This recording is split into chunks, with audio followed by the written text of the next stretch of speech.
Hi everyone welcome back. ಸಿಟಿದು ದೊಡ್ಡ issues ಆಗುತ್ತೆ, ಕಾಂಟ್ರವರ್ಸಿ ಆಗಿತ್ತು. ಈಗ ಕೋರ್ಟ್ಗೆ ಹೋಗಿದ್ದಾರೆ ಅಂಡ್ ಮರುಪರೀಕ್ಷೆ ಕೂಡ ಮನವಿ ಮಾಡಿದ್ದಾರೆ. ಏನಾಗಿದೆ ಅದ್ರ ಬಗ್ಗೆ ಡೀಟೇಲ್ ಆಗಿ ಮಾಹಿತಿಯನ್ನು ತಿಳಿಸ್ಕೊಡ್ತೀನಿ. ಚಾನಲ್ಗೆ ಸಬ್ಸ್ಕ್ರೈಬ್ ಆಗಿ ವಿಡಿಯೋ ಇಷ್ಟ ಆದರೆ ಲೈಕ್ ಮಾಡಿ. ನೀವು ಗೊತ್ತಿರೋ ಸಿಟಿಯಲ್ಲಿ ಜನಿವಾರ ತಕ್ಷಿದ್ರು ಸಾಕಷ್ಟು ಕಾಂಟ್ರವರ್ಸಿ ಕೂಡ ಆಗಿತ್ತು. ರಾಜ್ಯದಾದ್ಯಂತ ವಿಪರೀತವಾಗಿ ಪ್ರತಿಭಟನೆ ಕೂಡ ಆಗಿತ್ತು. ಅಂಡ್ ಸ್ವಂತ ಕಾಂಗ್ರೆಸ್ ಪಕ್ಷದ ಮುಖ್ಯಮಂತ್ರಿಗಳು ಅಂಡ್ ಡಿ.ಸಿ.ಎಂ ಅವರು ಕೂಡ ಇದನ್ನ ವಿರೋಧ ಕೂಡ ಮಾಡಿದ್ರು.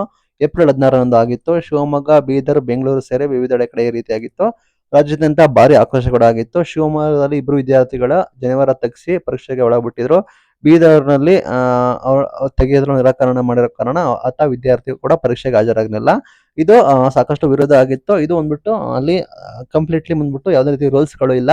ಮೇನ್ ಥಿಂಗ್ ಅವರೇ ತಪ್ಪು ಮಾಡಿದ್ದಾರೆ ಅಂತ ಗೊತ್ತಾಗಿದೆ. ಇಲ್ಲಿ ವಿದ್ಯಾರ್ಥಿಗಳ ಶಿಕ್ಷಣ ಹಕ್ಕಿಗೆ ಹಾನಿಯಾಗಿದೆ ಅಂತ ಹೇಳಿ ಅಖಿಲ ಕರ್ನಾಟಕ ಬ್ರಾಹ್ಮಣ ಮಹಾಸಭಾ ಅಂದ್ಬಿಟ್ಟು ಹೈಕೋರ್ಟ್ಗೆ ಅರ್ಜಿ ಹಾಕಿದೆ. PIL ಸಾರ್ವಜನಿಕ ಹಿತಾಸಕ್ತಿ ಅರ್ಜಿ ಕೂಡ ಹಾಕಿದೆ.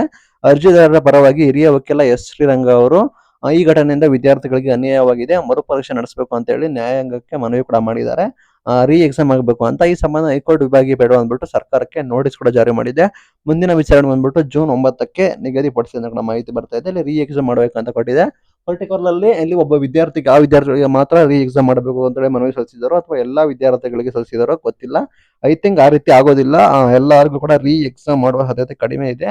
ಒಬ್ಬ ವಿದ್ಯಾರ್ಥಿಗೆ ತಪ್ಪೋಸ್ಕರ ಎಲ್ಲರೂ ಕೂಡ ಅನುಭವಿಸಬೇಕು ಅಂತ ಸ್ಥಿತಿ ಕೂಡ ಬಂದಿದೆ. ರೀ ಎಕ್ಸಾಮ್ ಸಾಧ್ಯತೆ ಕೂಡ ಇಲ್ಲ. ಬಟ್ ಏನಾದರೂ ನೋಡೋಣ.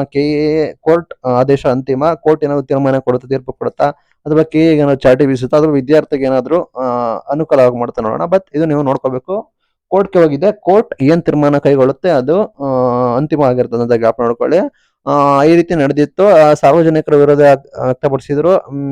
ಇದು ಕಾನೂನಿನ ವಿರುದ್ಧವಾಗೈತೆ ಅಂತ ಹೇಳಿದ್ರು. ಅಂಡ್ ಜಿಲ್ಲಾಧಿಕಾರಿಗಳು ಕೂಡ ವರದಿ ಸಲ್ಲಿಸಿದ್ರು. ಯಾರೋ ಸ್ವಲ್ಪ ಜನ ಸಸ್ಪೆಂಡ್ ಕೂಡ ಮಾಡಿದ್ರು. ಇದು ದೊಡ್ಡ ಇಶ್ಯೂಸ್ ಆಗಿತ್ತು. ಈಗ ಕೋರ್ಟ್ಗೆ ಹೋಗಿದ್ದಾರೆ. ನೋಟಿಸ್ ಕೂಡ ಕೊಟ್ಟಿದೆ.